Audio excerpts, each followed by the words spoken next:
Hey everybody, welcome back. Today we're going to be taking a look at the Smith & Wesson Bodyguard 2.0.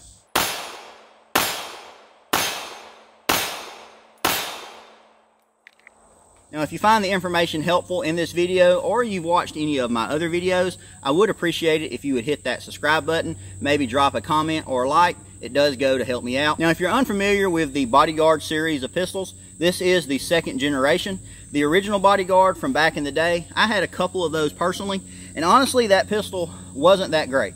It had very poor sights, it had a very poor trigger, the texture on it was pretty much non-existent, and it only held 6 rounds. Fortunately, fast forward to now, 2024, we have the second generation, and the only thing this pistol has in common with the original is the name. And that is definitely a good thing. This one is much improved. Smith & Wesson pretty much went back to the drawing board on this pistol, and they revamped it from one end to the other.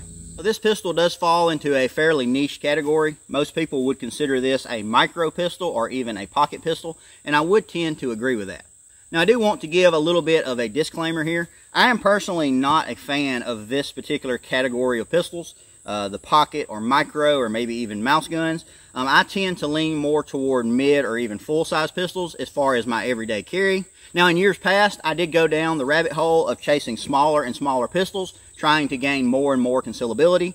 I had every generation of the Ruger LCP, which is a competitor to this gun. I had the original Bodyguard that I already mentioned. I had the SIG 238, everything that Carr offered, Kel-Tec, you get the idea. I really chased after the smallest gun I could get my hands on, and I was trying to gain more concealability. Now, while no one is going to argue, myself included, that a gun of this size and weight is not easier to conceal, I would argue the fact that a good holster and belt combo will get you more concealment than just simply chasing after the smallest gun. Not to mention pistols of this size being much harder to shoot. Now, I am an advocate of putting skill above everything else when it comes to your firearms, especially your carry guns. But regardless of your skill level, even if you are at the absolute top of shooters, something like this is simply going to be harder to shoot than something that is mid or even full size. Now, just as a quick example, I am carrying my everyday firearm right now, so nothing has changed for this video, and it is actually a full-size pistol. So this is a Glock Model 45, so it's 9mm. It has 17 round capacity. I do have a weapon light on it. We have a radian compensator, and we have an optic. And this pistol, or something very similar to it, is what I carry every single day, and that is possible because of my belt and holster choice. The belt I'm using is a Core Essentials. I do have a coupon code with them that I will link down in the description. And then my holster is a MIE Productions, and it does have a custom wedge here on the back that I made myself. Now I'm choosing to carry a full-size firearm every single day because regardless of your skill set, at least in my opinion, it does give you increased capability.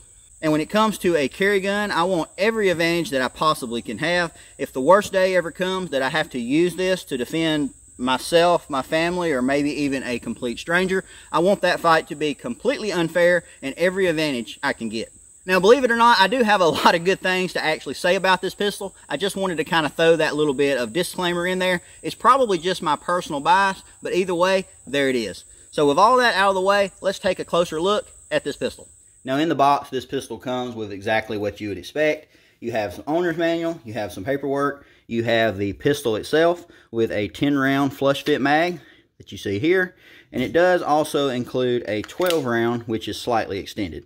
So depending on how big your hands are, which magazine you may prefer, even with the 10-round mag, I have medium to large hands. I wear a large size glove, and I can still pretty much get a full grip even with that shorter mag. And that's mostly due to the fact this pistol has a very well done undercut, and it is also very thin back here in the beaver tail area, just allowing you to get very high on that gun. So even though the overall height isn't that high, you're getting a little bit higher than you normally would, so you can get that full grip. It does also have very good texture, very similar to the full-size Smith & Wesson 2.0s. You have it here on the front and back strap. You have a little bit on the magazine release, on the takedown lever, and also here on the ledge for your thumb to sit against. Now, I would like to see a little bit more texture here on the sides. That is just my personal opinion. But I do understand that a lot of people carrying this up against their skin might not like that because it would rub and irritate. But that is something I personally would like to see. Now, as far as the trigger goes, In my opinion, it is very acceptable. You've got the little safety blade there in the front. You come back to a easy to find wall. Got a little bit of creep, and then a nice brake, and a reset right there. Back to the wall and brake. And you do also have a over travel stop as well. We'll quickly test the pull weight with the Wheeler gauge. Just over 3.5 pounds. One more time. 3.5 to 4 is where it's been pretty consistently. Yep, that time it was a little bit closer to 4. But overall, 3.5 to 4 pounds. That is a very respectable trigger in my opinion. Moving up to the slide, we have the Armonite finish, which is the exact same finish that Smith & Wesson uses on their full size. So that's really going to help with rust and things like that if you're carrying this thing and sweating on it.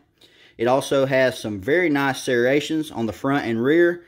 They do roll up on the edges just a little bit. They're nice and deep. You can easily get a grip on them. I really do like these serrations. Next, we have the sights. We have a U-notch that is serrated in the rear. That is dovetailed in. On the front, we have a orange sight with a tritium vial in the center. So you do have a night sight. Now, I prefer optics, but when I am running irons, this is my preferred type of setup on any pistol. I like a U-notch in the rear and then something bright up front. Really helps to catch the eye when you're shooting a little quicker.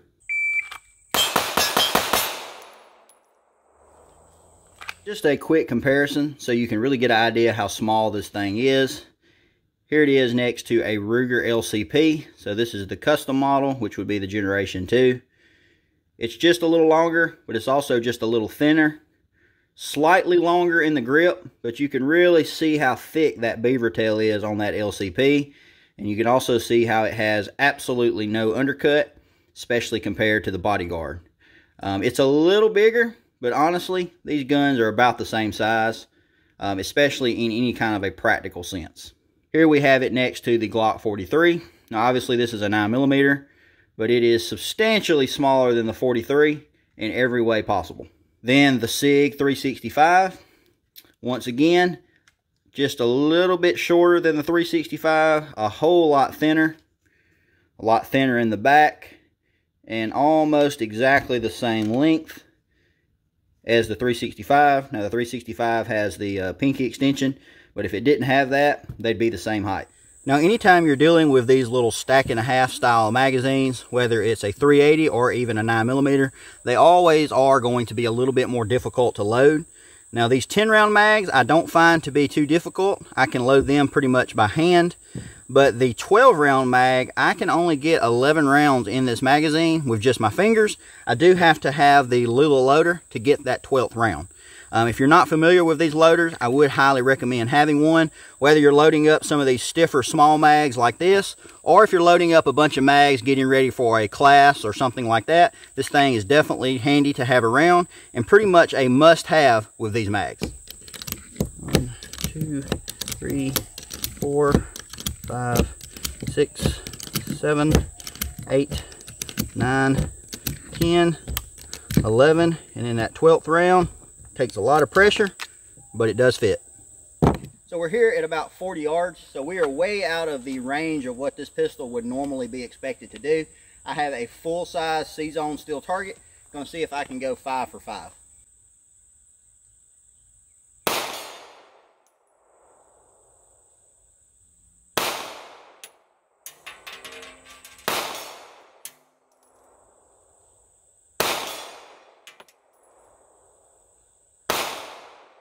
Hopefully you can hear those hits. I got all of them on target. One of them is on the very edge, but I got it. All right, so what we're going to do next is we're going to run a bill drill.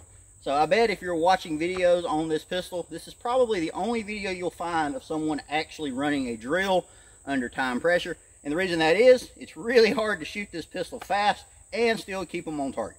Most people consider 2 seconds to be the gold standard for a 7-yard bill drill, all A-zones.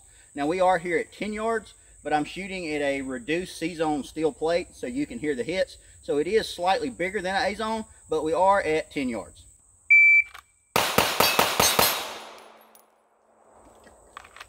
So hopefully you can hear that was all hits in a 192.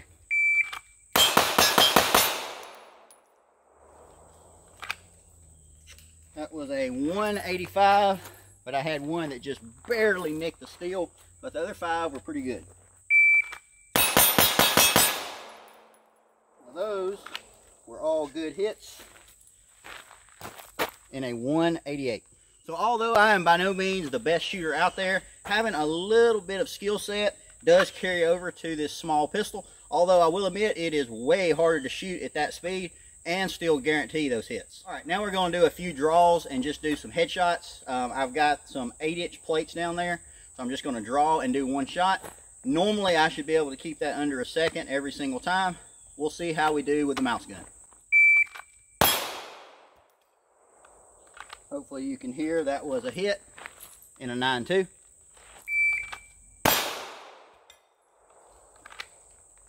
That was a hit, 1 second flat. That was a hit, 104. And that was a miss on the last round.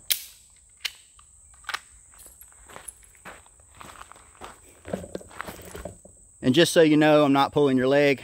I got 3 hits and I got 1 miss, and that's how it is sometimes.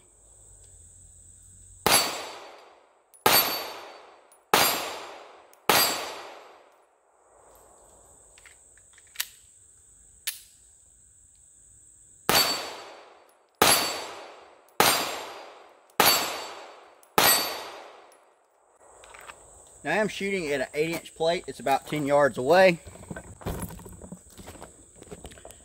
And I'm easily able to keep all those rounds on that plate with little to no issue. And that's something I cannot say about other pistols in 380 that are this same size.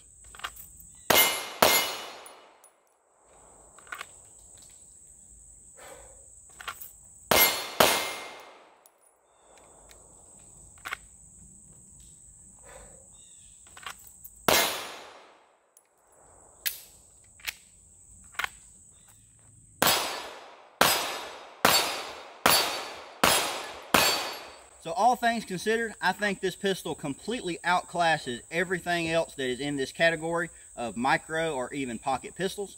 Now at this time, I cannot really speak for the long-term reliability. I personally have only put 100 rounds through this pistol. It does not belong to me. It is currently just on loan. The owner of the gun had also put 100 rounds. So we've got 200 rounds through this gun so far with 0 malfunctions.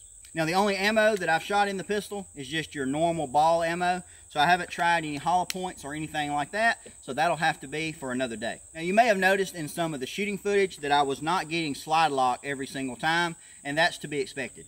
Not just this pistol, pretty much every modern day striker fire pistol. If you're holding it with a very high and a correct thumb forward grip, you're going to be right on top of that slide release. And depending on how extended that slide release is going to cause the gun to not lock open, or sometimes it can even lock open under recoil.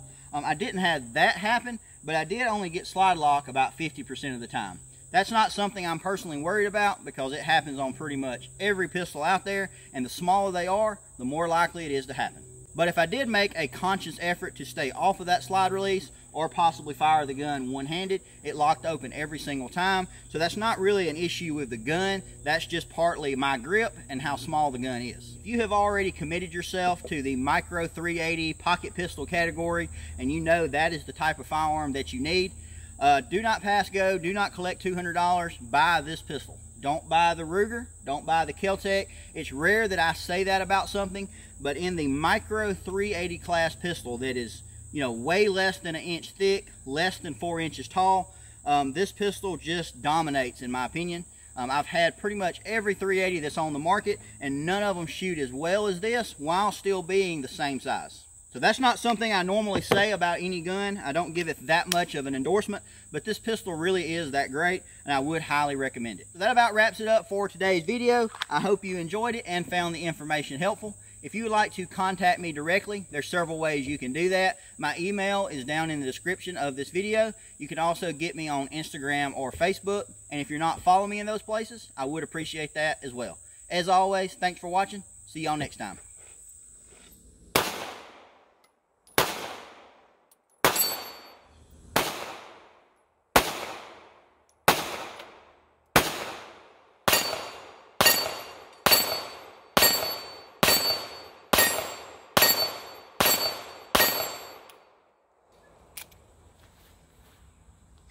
Did not get last round hold open, but that's what you can expect.